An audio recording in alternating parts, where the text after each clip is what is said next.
औज़ुबिल्लाहि मिनश्शैतानिर्रजीम बिस्मिल्लाहिर्रहमानिर्रहीम। Dear students, आप देख रहे हैं टेक्निकल एक्सपर्ट्स और मैं हूं मोहम्मद अमीन। हम आपको अपने चैनल टेक्निकल एक्सपर्ट्स पर खुशामदीद कहते हैं।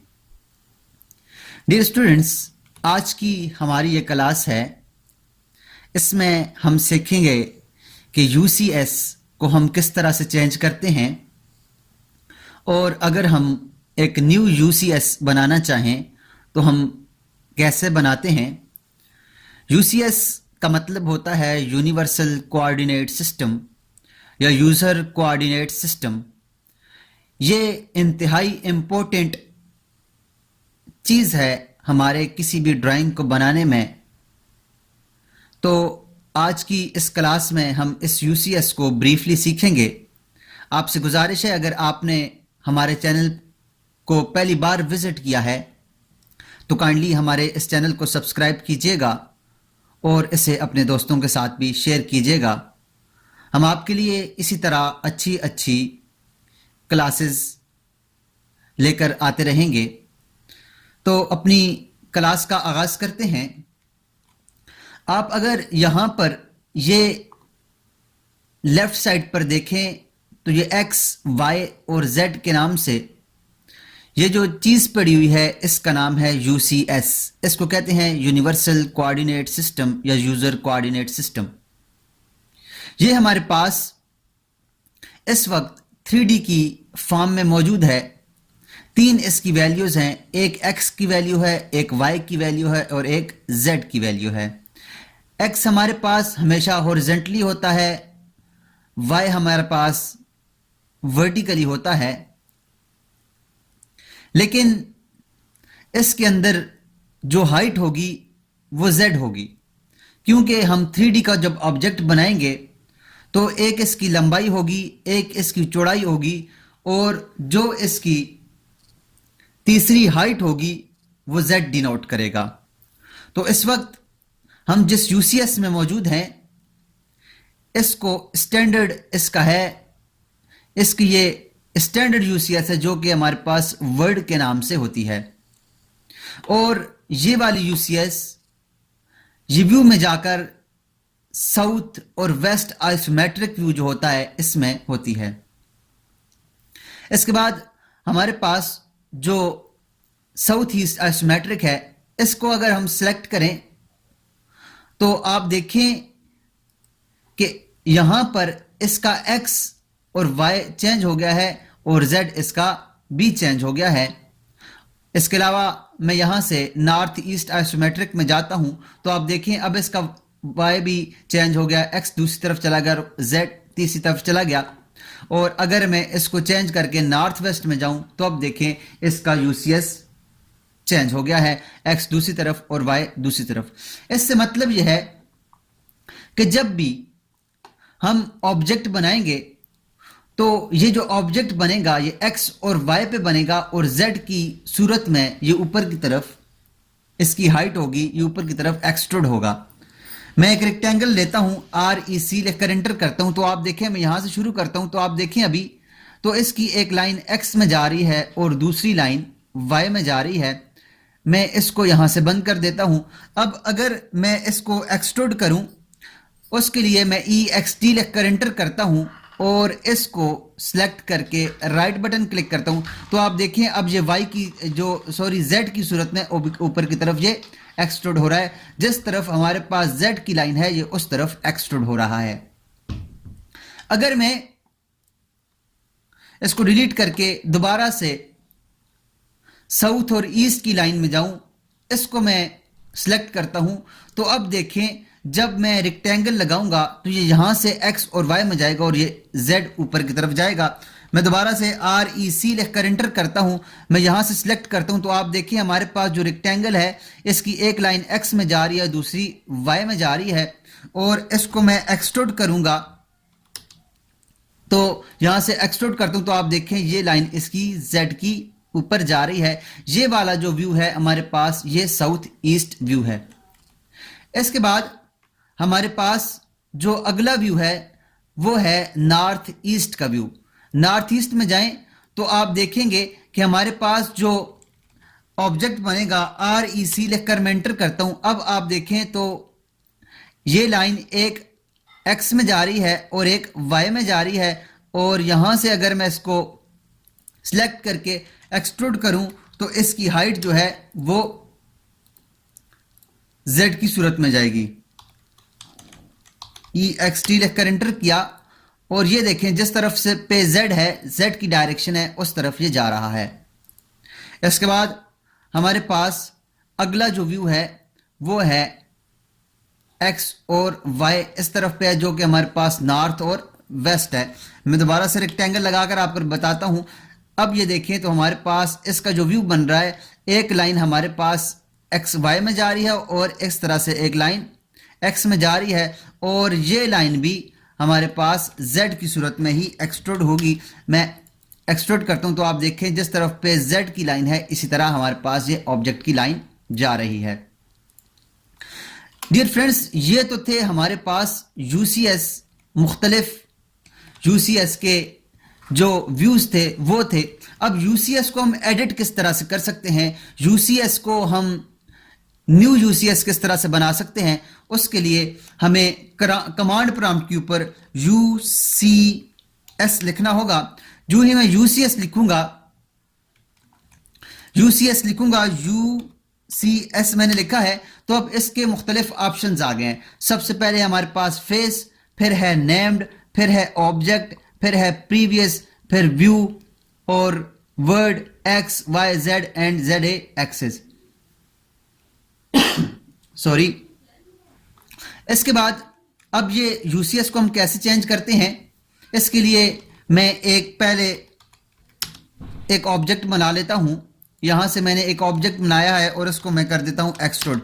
EXT लिखकर एंटर किया और इसको मैंने यहां से एक्सट्रूड कर लिया।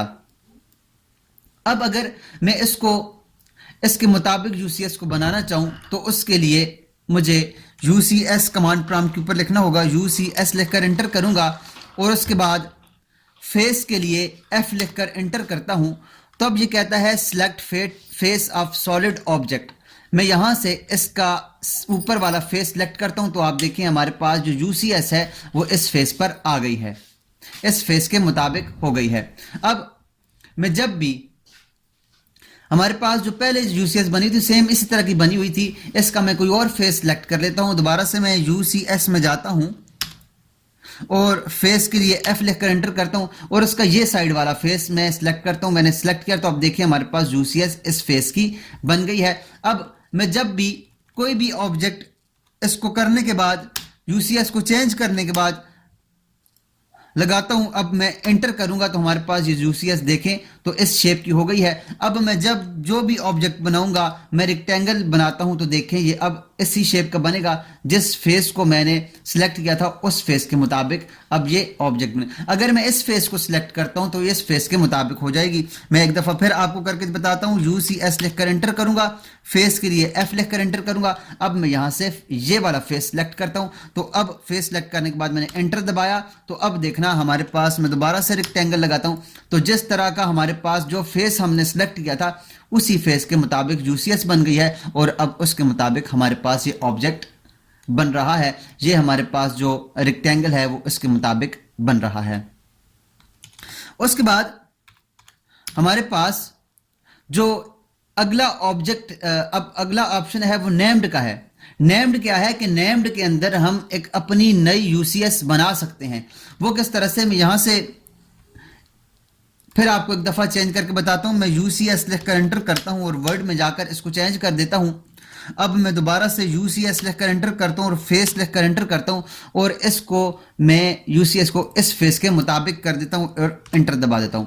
अब हमारे पास यूसीएस इस फेस की है।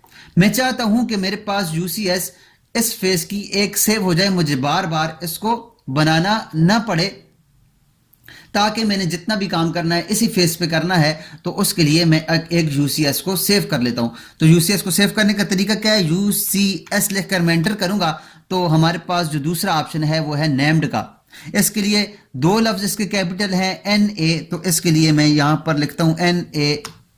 अब मैंने जब एंटर किया तो कहता है एंटर एन ऑप्शन, को एक ऑप्शन बताएं, रीस्टोर, सेव एंड डिलीट। हमारे पास पहले की कोई यूसीएस बनी हुई नहीं है, इसलिए हम एक ये जो यूसीएस बनी हुई है इसको ही एक नई यूसीएस बना लेते हैं। तो मैं यहां से इसको सेव करता हूं, तो सेव के लिए मैं एस लिखकर एंटर करूंगा। अब कहता है enter the name of current UCS, इस वक्त जो करंट यूसीएस उसका नेम दें। मैं इसको कोई भी फेज देता हूं, मिसाल के तौर पर मैं इसको फ्रंट का नाम दे देता हूं। फ्रंट का नाम दे दिया और एंटर किया, तो अब ये देखें तो कहता है कि हमारे पास ये फ्रंट के नाम से सेव हो चुकी है। अब मैं दोबारा यूसीएस में जाता हूं, यूसीएस लिखकर एंटर करूंगा और मैं डब्ल्यू लिखकर एंटर करता हूं और ये वर्ड में चला जाता हूं। अब मैं दोबारा से यूसीएस लिखकर एंटर करता हूं और नेम्ड के लिए एनए लिखकर एंटर करता हूं। अब जो वाली मैंने सेव की थी यूसीएस उसको वापस लाना चाहता हूं, तो उसके लिए मुझे रीस्टोर करना पड़ेगा। उसके लिए रीस्टोर करने के लिए मैं आर लिखकर एंटर करता हूं, तो अब कहता है enter the name of UCS to restore. कौन सा हमने लिखा था? फ्रंट। फ्रंट का यूसीएस बनाया था, मैं फ्रंट लिखकर एंटर करूंगा, तो आप देखिए हमारे पास वही यूसीएस वापस आ गई है जिसको हमने फ्रंट के नाम से सेव किया था। इसके बाद मैं दोबारा से यूसीएस लिखकर एंटर करता हूं और इसको डब्ल्यू करके वर्ड की फॉर्म में ले आता हूं। यूसीएस दोबारा लिखा। अब इसी यूसीएस को जो हमने सेव की थी इसको हम डिलीट भी कर सकते हैं, उसके लिए मैं एन ए लिखकर एंटर करूंगा। अब जो अगला ऑप्शन है वो हमारे पास डिलीट का है, तो मैं यहां से डिलीट के लिए डी लिखकर एंटर करता हूं। अब कहता है enter the name UCS name to delete. Delete करने के लिए अब नेम वही देना है जो हमने जिस नेम से सेव की थी। मैं लिखता हूं फ्रंट, FRONT, फ्रंट लिखा, एंटर किया, तो अब कहता है डिलीटेड वन यूसीएस नेम। हमारे पास वो जो हमने यूसीएस बनाई थी वो डिलीट हो चुकी है। तो स्टूडेंट्स इस तरह से हम कोई भी यूसीएस बनाते हैं। उसके बाद हमारे पास जो अगला ऑप्शन है वो है ऑब्जेक्ट का। जो हमारे पास कोई सॉलिड ऑब्जेक्ट बना हुआ है, हम अपनी यूसीएस को उसके मुताबिक करना चाहते हैं तो हम इसको चेंज कर सकते हैं। ये तो हमारे पास जो ऑब्जेक्ट इस वक्त बना हुआ है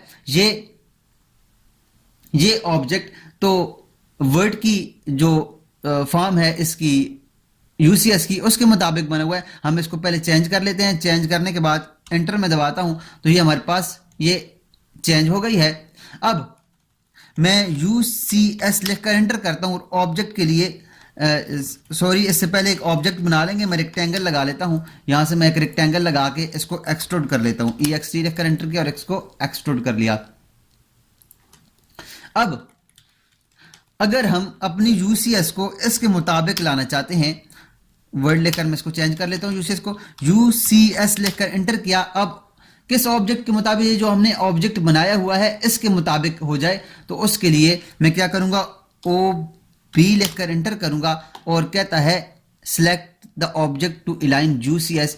मैंने सिलेक्ट किया तो हमारे पास जो ऑब्जेक्ट हमने बनाया था उसके मुताबिक ये यूसीएस वहां पर अलाइन हो गई है। अगर हम इसको किसी और फेस में अगर हम बनाना चाहें तो ये उस फेस में भी अलाइन हो जाती है। दोबारा से मैं यूसीएस लिखकर एंटर करता हूं। यूसीएस लिखकर एंटर किया और ऑब्जेक्ट के लिए OB लिखकर एंटर किया। अब मैं इसको सिलेक्ट करता हूं तो आप देखें तो इस फेस के मुताबिक ये अलाइन हो चुकी है।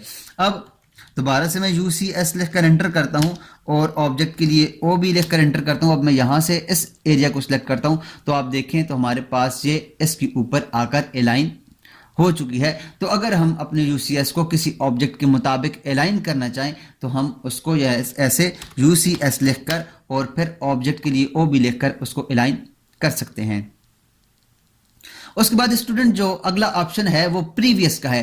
प्रीवियस क्या है कि हमारे पास इससे पहली जो यूसीएस थी वो किस तरह थी, वो उसके मुताबिक उसको वापस लाने के लिए हम प्रीवियस को यूज करते हैं। प्रीवियस के लिए मैं P लिखकर एंटर करूंगा तो आप देखें इससे पहले जो हमारे पास यूसीएस था वो यहां पर मौजूद था, फिर हमने यहां पर लाया था तो ये प्रीवियस हो गया है, वहां पर वापस मुड़कर चला गया है। मैं दोबारा से यूसीएस लिखकर एंटर करता हूं और प्रीवियस के लिए P लिखकर एंटर करता हूं तो आप देखें इससे प्रीवियस जो था, इससे पिछली जो यूसीएस हमने लगाई थी वो यहां पर लगाई थी। अब हम जहां जहां पर जब इसको प्रीवियस करते रहेंगे तो हमारे पास ये प्रीवियस पिछली यूसीएस आती रहेगी। उसके बाद हमारे पास जो अगला ऑप्शन है वो व्यू का है।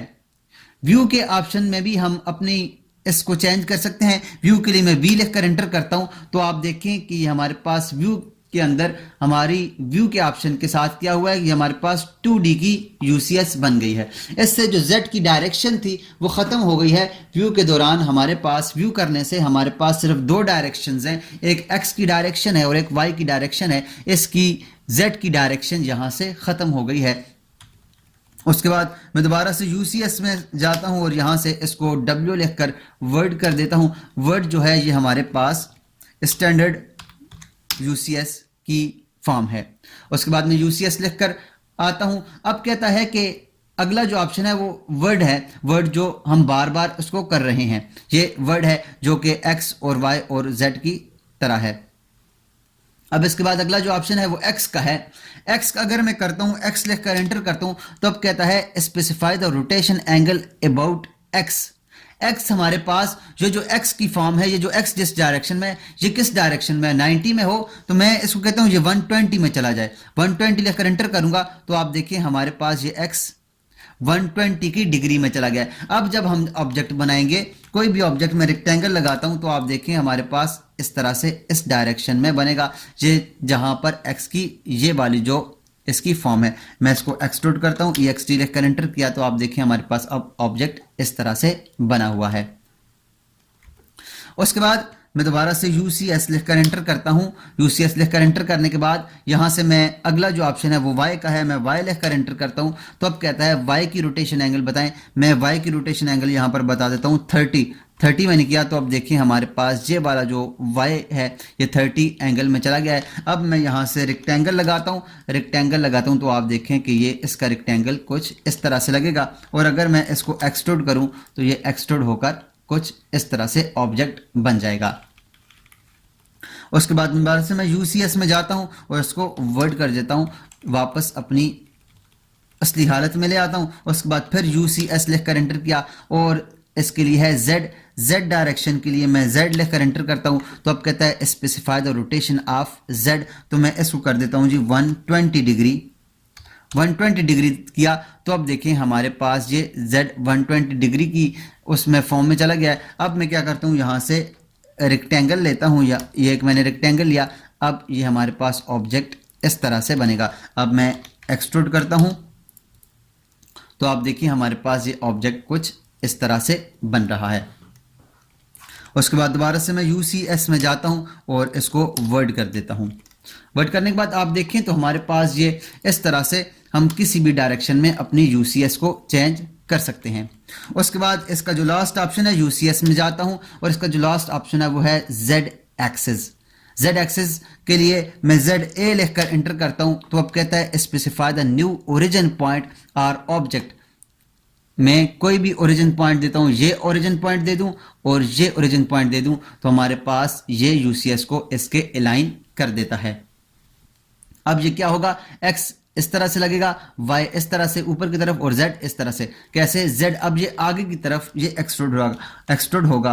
मैं यहां से रेक्टेंगल लगाकर आपको बताता हूं। ये देखिए हमारे पास ये ऑब्जेक्ट अब x अंदर बाहर की तरफ आ रहा है और y ऊपर की तरफ बन रहा है और ये जो z बनेगा ये आगे की तरफ एक्सट्रूड होगा। ext लिखकर एंटर करता हूं तो आप देखें तो ये अब आगे की तरफ, ऊपर की तरफ एक्सट्रूड नहीं हो रहा, आगे की तरफ जिस तरफ ये डायरेक्शन है z की इस तरफ एक्सट्रूड हो रहा है।